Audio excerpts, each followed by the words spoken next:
Once in a while, somebody will reach out to me who purchased either of my book, The Private Patrol Operator or The California Legal Investigator, and they didn't pass even with reading the book. Today's video is going to address that. It happens sometimes. Those of you who are applying for the California Private Investigator exam, this book has a very low fail rate, maybe between 94 to 97%. Most people pass who purchase this book. Private Patrol Operator, the rate is a little bit lower, 89 to maybe 91%. And I think the reason for that is private investigators, I'm going to be a little bit biased, but they tend to be more articulate in their decision-making process than private patrol operator owners. And that's what I've seen for the most part. Could be wrong, just my opinion. Now, I get some misconceptions. Look, I don't have any special study material. A lot of people that fail the exam who reach out to me say, hey, you know what, I'll pay extra money for some extra material. Look, this is the United States of America, and I can say this with confidence. My parents are immigrants to this country as well. Now, if I offend you, too bad. You cannot buy your way into situations. You can't buy your way into getting the exam questions or answers. It doesn't work that way in the United States. Maybe in that other country where you're from, it might work, but it doesn't work here. Those of you that reach out to me, that keep asking me and being persistent, I have nothing to offer. United States of America doesn't work that way. You're going to have to earn whatever you get. You get a failing grade, you earn it. So stop reaching out to me on my emails and on my cell phone. I don't have special material. I don't have the state exam questions or answers. What I have here is the Private Patrol Operator and the California Legal Investigator book. I used to have one-on-one study sessions in order to prepare those of you who want to take these exams, and the pass rate was a little bit higher. I used to do that, but I'm really low on time, so I got to conserve my time. I got so much other stuff to do at this moment in time. So what I did is the best of my materials, even the online Private Patrol Operator or Private Investigator exam, practice exam, I put all of this in here. So my presentations, everything is in the form of a textbook. Okay, so now that we got out of the ways, I don't have the state answers. The next thing is follow all directions in the book. That includes don't memorize things and try to answer the why into things. So if a business and professions code tells you that perhaps the word private security has to be on a patch, justify why it's that answer. So maybe perhaps the public has to know that the private security officer is not a police officer, so they have to have the words private security. That helps the public make informed decisions. Answer the why. Now, I'm going to go through the Private Patrol Operator book, the actual suggestions on how to pass the exam. And I'm not saying that you're a dumbass and you don't know how to read. What I am saying is that a lot of you that fail, you don't read the instructions. And if you read, you don't follow the instructions. So again, I'm not saying you're a dumbass if you keep failing. I'm just saying read what it says. And I'm going to read it to you, okay? You should take this exam after you read our book. After you read our book, some of you just buy the Private Patrol Operator exam and then just go straight to the back and start answering the questions, and then you try to memorize it. That's not what the book says to do. Okay, it says to read everything. You got to read the whole book. And here's why. If you use the exam to study rather than to test your knowledge under exam-like conditions, you tend to consciously or subconsciously memorize question-answer combinations. We're on page 233. When those question or answer combinations are not on the state exam, and they won't be, by the way, the examinee becomes confused. Confusion leads to frustration, and frustration leads to the examinee guessing on the answers. We have learned that the fraction of our clients who do not pass the state exam all share a common trait. They go directly to the practical exams, to this book, and keep retaking our exams until they pass with 100%. All that is telling us is that you learn to memorize specific question and answer choices with 100% accuracy. Okay? Do not take the final exam in this book more than once in a 40-hour period.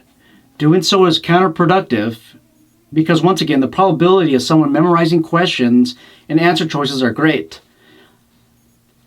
Also, the surprise and stress element of taking an exam decreases with each attempt. Therefore, the value of the final exam diminishes. You keep practicing to memorize the question and answer choices. This exam is going to be worthless to you in here. Okay? Those of you who are studying for the California Private Investigator exam, I have the same words of advice. You guys read the book first. And I also put into bold stuff that you're most likely going to be tested on. I make it easy for you, okay? I've been doing this for about 10 years, you guys. Still in business. I still got my product out there, okay? And it's helping a lot of people pass. And it just tells you something. The product works, okay? Don't memorize, answer the why. Okay? Why? Why? Keep asking yourself why. Now, summarize the chapters and ask questions. What that means is when you go through the book, maybe you're on chapter or section 7, advertising, and it tells you in this chapter what are the elements you need to legally advertise something. Okay, it tells you what exactly do you need.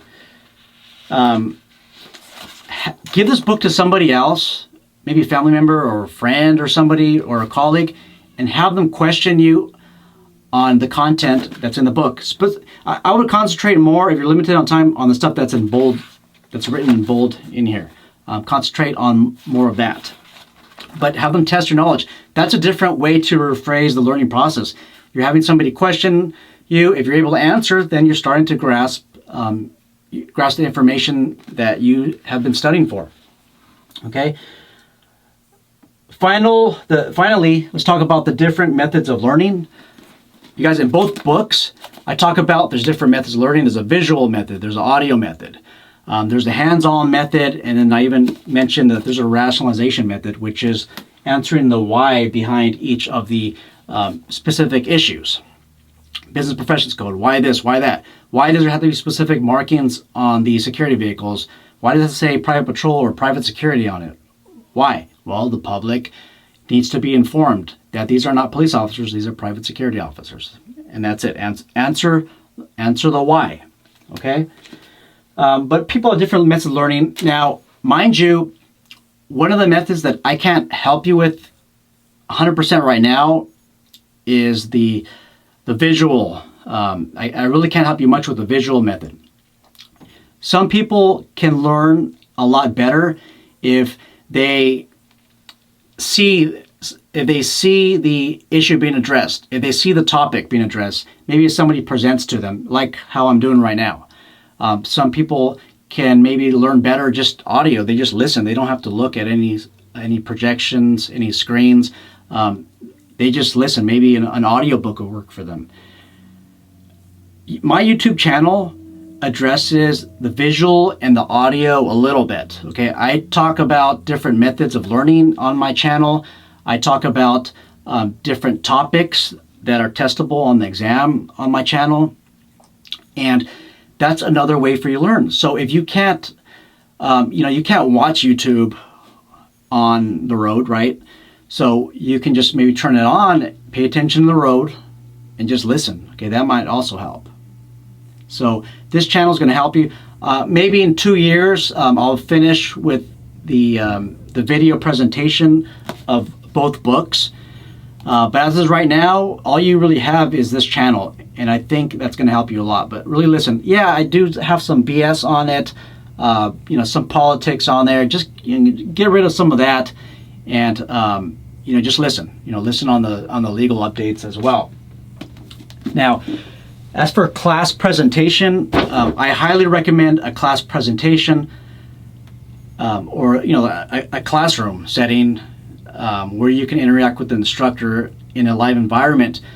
However, it's been a lot of years since I've offered that type of training. I can't think of anybody that offers a training. I think there used to be a company in Northern California that used to offer that. I don't think that they do that anymore.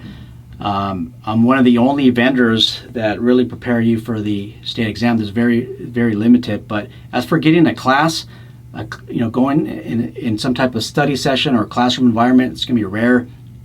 I'm working on a virtual environment right now. But as for classroom, you cannot set one up with me. I just don't have the time. A couple years ago, there was a candidate for the private patrol operator exam, and he reached out to me. I kept telling him, no, I don't have time. And then he started telling me who his target was, not his target, but the target of adversaries. If I'm saying it correctly. This is a high threat target that he had to protect, and I said, okay, fine. I think I took in about $1,000 for this one-on-one session. He passed without any problems. I can't do that anymore. I don't have the time. If I were to even consider it, it'd be like $5,000. Most people can't afford that, and even if it's that amount, I probably would say no. Again, very limited to time.